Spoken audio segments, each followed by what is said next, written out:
Welcome to the Readers Cafe at MMC TV. Today, once again, we are going to review this book, Mindfulness in Plain English by Bhante, Henepola, Gunaratana, Thero. So once again, we are with Ven.Dr. Sadhajeeva Thero to review this book. So today we are in the third episode of this book.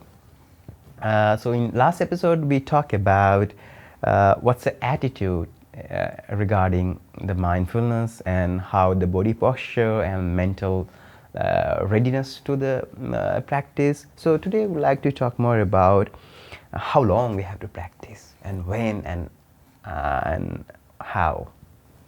Yeah, I mean, the first we can address these questions in two separate methods, two separate ways.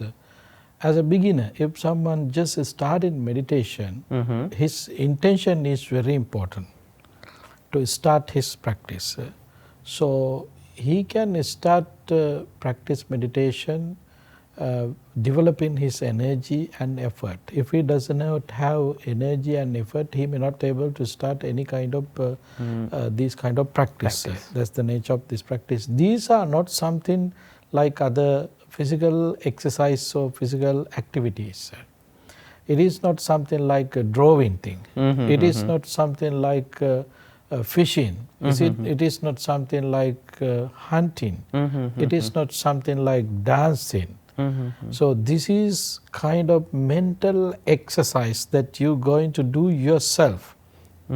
Even though you have a teacher or not, it doesn't matter. But your intention, your effort, your energy is very important. So this would be a consistency. Consistency. So very important thing is, when someone in a game, there are so many supporters, but in here you don't have any supporters. You have to develop your support yourself. So there are no anyone to support you to go through your difficulties and to achieve your goal. So then you yourself, you have to develop your energy and effort to continue it. So at the beginning, you may not be able to sit long time. But in this book explain at least 5 minutes in the morning, 5 minutes in the evening, and then you can increase the time length. Short session, mini sessions. Yes, short. Practicing short sessions and sessions, then you can apply, you can extend your time length. This is the way how it's explained. Because the American society is very, they don't have much time.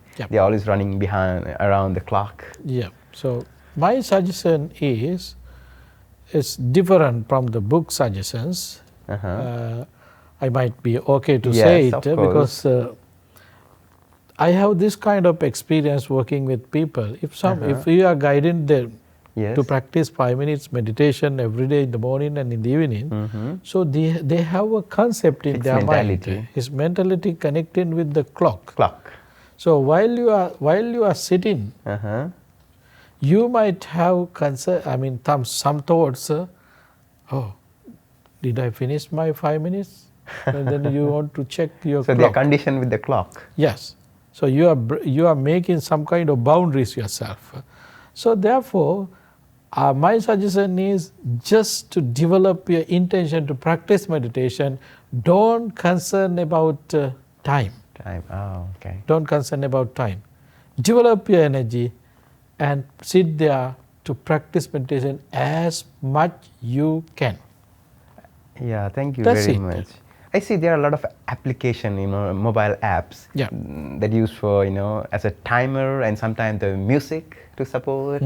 So what do you see those kind of technique gadget to support? At the beginning, yes, we can apply all these methods. I mean, sometimes some people just listening to music, they are practicing, they call it their mindfulness. Auditory mindfulness. Yes, with the help of these electronic gadgematic. Yeah, you can apply it, but when you come to the serious practice, so you may not you're not supposed to stay with these any kind of outside things, these any kind of materials. You have to away from all these materials. Just deal with your mind. So do we need to go any specific place, a forest, a monasteries or retreat centers to be mindful at the beginning? Or? Yes, at the beginning, as Buddha's advice, at the beginning of our practice, we should find the place where very calm, where is very calm. But no one can say in the morning you practice, in the evening you practice, because generally we know in the morning the places where you are dwelling, particularly in your house, everybody busy. are rushing. Yeah. For so many works, the people who are working around the clock. Yeah, they are running around the clock. They want to prepare to go to work. School kids are getting ready to go to school. So it's kind of puzzle situation would be there. Yeah. So in the evening also, people who went in the morning out of the house, they are coming back again. They have so many things to share each other. So many requirements is there. So therefore that time also kind of very busy situation would be there, very busy situations there. So therefore the best time you can find yourself through your research. You have to do a research, the place where you are living, what time would be the best time for you because to everyone sit is there. different, right, Bhante? Yeah. So that's why we have to find a place under the tree or empty hut and in a cave. These kind of the way. Distractions. Aranyagatowa, Rukkamulagatowa, Sunyagaragatowa, all these are the advice given by the Buddha. So, finding place at the beginning, you can find the calm and quiet place to practice. Why you need a calm and quiet place? Get the support. Because you don't have that experience. Yes. The nature of mind is running here and there all the time. Always past and future. Yes, always we are connecting with past and future. So we have so many backpack It's just like a informations monkey. with us. Yeah, monkey mind. So we are connecting with that backpack and finding so many garbage there. You enjoy yourself without knowing. So that's why to calm, to not to connect with that past experiences or future dreams, future plans. So to stay in this moment, yes, you need some kind of calm, serene situations to practice, get support the environment. That's why you need that kind of place. But when you have enough experience, when you're used to it, you don't want to worry about the place, time where you're going to meditate, where the way how you're going to get supports outside things. You don't have to worry about any of this. And also, Bhante, the question which is always bothering me is why a lot of meditation teachers, even the Bhanteji also emphasizing a lot of emphasis on the breathing. Why the breathing is so important? According to the teachings of the Buddha mentioned breathing meditation is the greatest technique that we can apply. Is it because it's always available with us? That is one thing. There might be some other things, but very important thing is, no one can live without breath. Without breath. Yes. So breathe in and out is very important thing. It's happening each and every moment. So paying attention to that breath, inhalation and exhalation, you develop in your mindfulness. You don't know to do any other extra things. You don't know to find any other things outside. You mean you are controlling the breath like yoga? No, that is very important thing. Controlling breath belongs to other traditions. In teachings of the Buddha, it's explained, just look at your natural breath. It says a long without breath, intention. short breath. Short breath, long breath is not something you have to do purposely. You mean you don't create long or short breath? You're not supposed to create it. Got it. You just notice it. Okay. You just notice it. You don't know to create it. It's happening itself. And also, Bhante, there is another question often audience asks is where to focus on our breath. Some teachers say the nostril, some say touch your belly, and where is location? I mean, at the beginning we can apply all these things, but as a serious practitioner, when you become a serious person to practice your method, just stay with your breath. It might be in Nostril. here, in your nostril, upper lips, or your belly, it doesn't matter. You don't want to get support for that. But as we know, when we were guided to beginners, we asking them to keep your hand on your belly, and then when you breathe in, what is happening, when you breathe out, what is happening, you can notice it. To get some support, to develop their mindfulness, to develop their awareness, basically. I mean, different school, different lineage have a different technique to get into the mindfulness of breathing. Yeah. But Buddha said in Anapanasati Sutta, Girimananda Sutta, very clearly, just focus on your breath, inhalation and exhalation, natural breath. You don't want to do it intentionally. It's happening itself. Be aware. Be aware. Be aware. Breathe in, breathe out. When you have short breath, understand as a short breath. When you have long breath, understand as a long breath. And also Bhante ji mentioned that if you cannot observe the short and long, you can count it. Yeah, that is another technique. Those things are not delivered by the Buddha. But he created for the audience. Yeah, you can count it.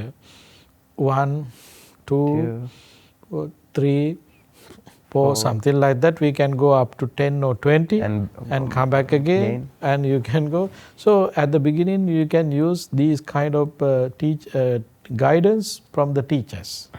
You know, the very important thing is, around the world we can see many traditions with many meditation masters. Like Sayadaw in Burma, Goenka's traditions, Achanchas in Thailand. Achancha traditions, something like that. Bhante ji does not belong to any of these traditions. Oh. Because Bhante ji is not coming from that forest monastic traditions. He is from Sri Lankan He's academic from Sri tradition. Lanka. He's an academic monk. Well, a scholar who learned his PhD Pali in America. Yeah, he got his PhD in America. He learned Pali, Sanskrit, Hindi, Sinhala, all these languages.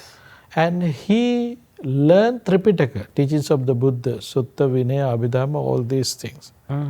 And learning all these things, and then he came to United States. While he was here, he got his PhD. PhD for what? Philosophy. Philosophy.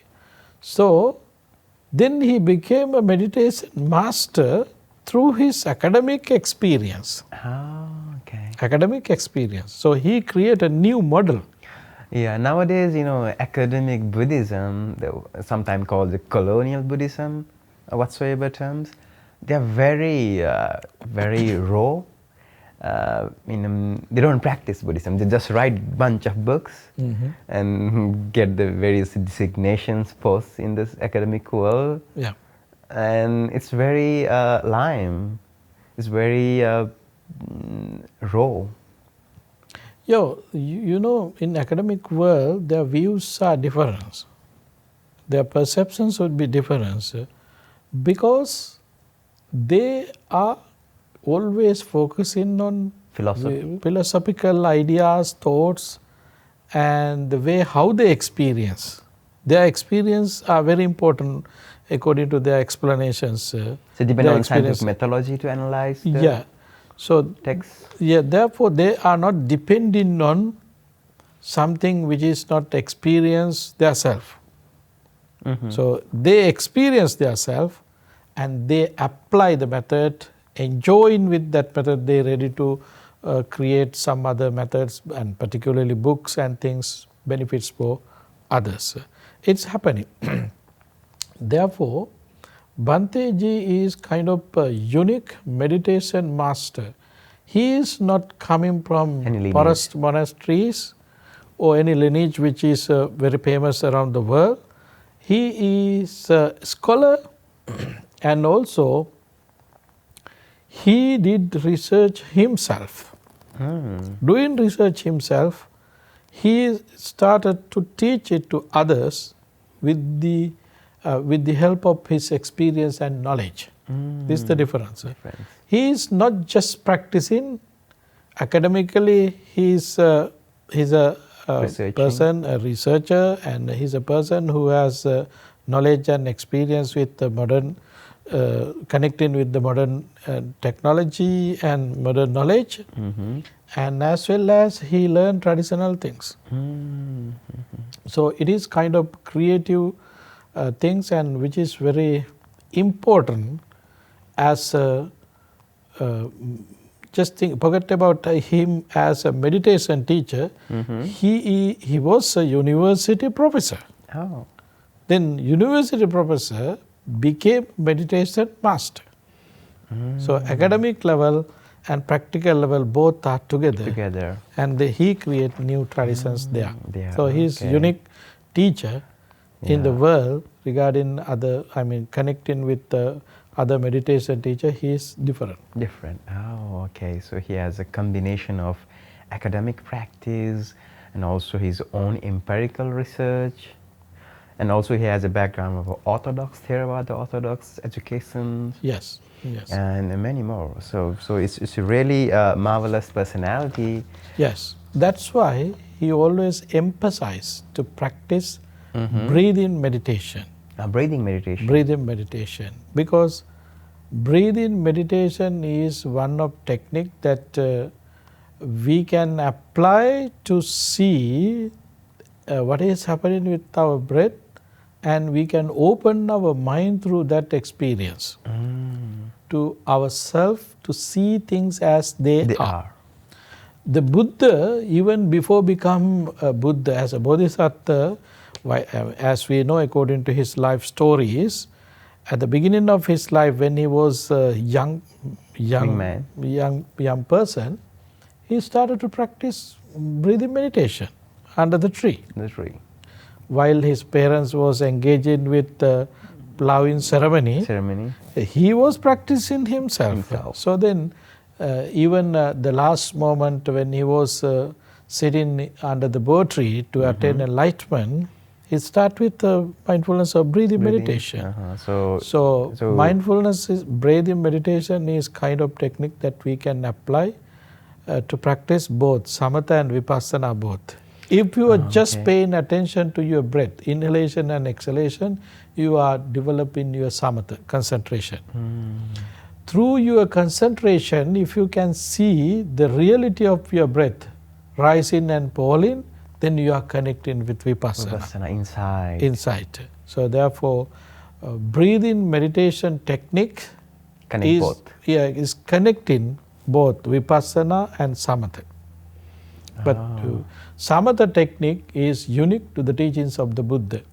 None of other teachers are not teaching vipassana side. They all are teaching samatha to develop their concentration. Calm down. Yes. Okay, Bhante, thank you so much for the explanation. And also, especially our audience, the meditator, they have a lot of problem while doing meditation. And this book has addressed, how to deal with problems and how to deal with distraction, especially the pain. Then they have the leg going to sleep in numbness, sometimes odd sensation, drowsiness, low concentration. So how to deal with them? In this book, it's explained very clearly. Very important thing is your intention and your energy. For example, just think about someone getting ready to watch a movie. A very tired day, it's a long day for him, but he is connecting with his family members or friends. Now he is getting ready to watch a movie. Movie is kind of interesting, which is addressing very interesting things regarding his thoughts and ideas. Then he can watch that movie without any trouble. Hours and no hours. No sleepiness, nothing. But now he is turning to listen to Dhamma or practice meditation. Right away, he started to fall sleeping, and his mind is not able to connect with his main objects. There is a boredom. It's might happening. Then same person react in two ways for two different things. Then what is the secret in here? interest. Interest. Interest. Therefore, in this book, Bhante ji is explaining, You'd have an interest. you have to have interest. To have an interest, you have to have a meaning of that practice. Oh, okay. You have Why to I find am them doing this? What is the purpose of this practice? You have to have. If you don't know why I am doing this, you don't have much interest about it. Oh, okay. So therefore, to practice meditation, as a first thing, you have to develop your intention and your interest. You have to develop your interest. Develop in your interest. So then, whatever difficulties that you have through your body, you can control, you can eliminate, you can get rid of all these difficulties to achieve your goal, because you have energy. Enthusiasm is there. So you don't want to lose that energy. You really need to get that level. That is the nature of your energy and effort. So only thing, we have to develop our energy, interest. I need, I like it, I want it. If you don't need it, if you don't like it, you are not able to do it. It becomes boring to you. Oh, okay. Okay. Maybe sometimes there are. Maybe that's why there are a lot of different kind of meditation within the Satipatthana, more than 20, or the bunch of meditation technique related to the body, bunch of feelings, bunch of mind and mental phenomena. Yeah. So they can switch one after another, or yes, gradually.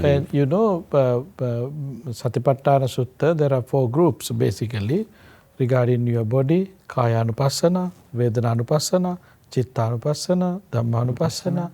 All these are connecting for one thing. Connecting for one thing. That is, what is that? To see impermanence. Rising and falling. Regarding your body might be, regarding your mind, regarding your feeling, all these things regarding one thing, that is to see impermanence. Oh, so objective of mindfulness meditation is to see this universal nature. Yeah. Impermanence, everything is changing. Actually not changing. Nothing exists. Nothing exists. Okay. Nothing exists. Changing, if you are talking about changing, changing means there's a concept, things are existing. Those things are changing. When we're talking about changes, so nothing exists.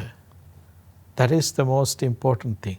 It means... that is the meaning of impermanence. Impermanence, kind of like a sunya, emptiness? Yeah, in Sanskrit and some tradition it's called as sunya, emptiness. Voidness? Yeah, voidness. Oh. Nothing exists. Nothing exists. Oh, so we are going to understand that your problems, even yourself, doesn't exist. Yes. They are like changing. There is no essence within it to be hold on. Yeah. And as you say, the suffering. Suffering, yeah. Why we are suffering? We are not accepting nothing exists. We have concept, things are existing. So suffering is there. Suffering is there. We suffer because of misunderstanding of the reality. And also, as you said, we have a mishold of the permanent self within us. Yes. There is something within us or within others, outside, essence. So the non-self. Non-self. So anicca, dukkha, and anatta, these 3 are the things that we are going to realize after this meditation technique, gradually. Okay. And also, there are a lot of hindrances, right, Bhante? Distractions, poisons, here and there. Yeah, basically in our mind, what is the reasons to become a wicked our mind? 5 hindrances, that's the most dangerous thing, and tendencies, and asravas, all these things are there.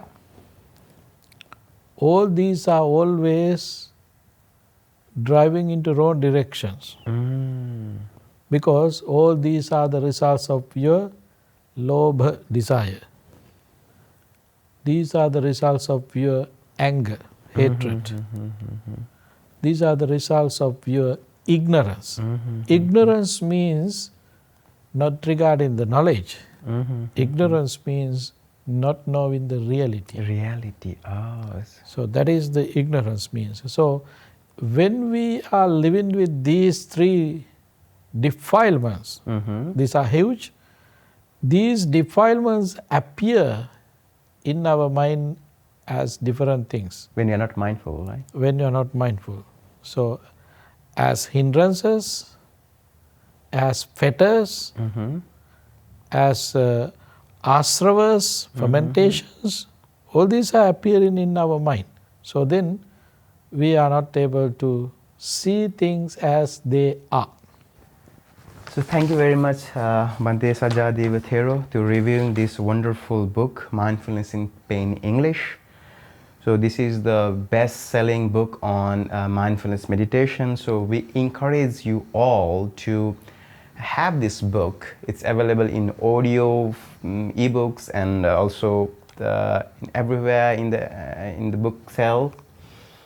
So please go through it, and also it has many other editions. Yes. And it's not just an only book. So Bhanteji has Beyond Mindfulness. Yeah, Beyond Mindfulness, 4 Pillars of Mindfulness, 8 Steps to Happiness, Inside Serenity. All these books are related to each other. All these books are related to each other. So please just step into the world of mindfulness, and this is the way to become more peace, more serene, and more happy. So thank you so much for joining our book review Readers Cafe at MMC TV.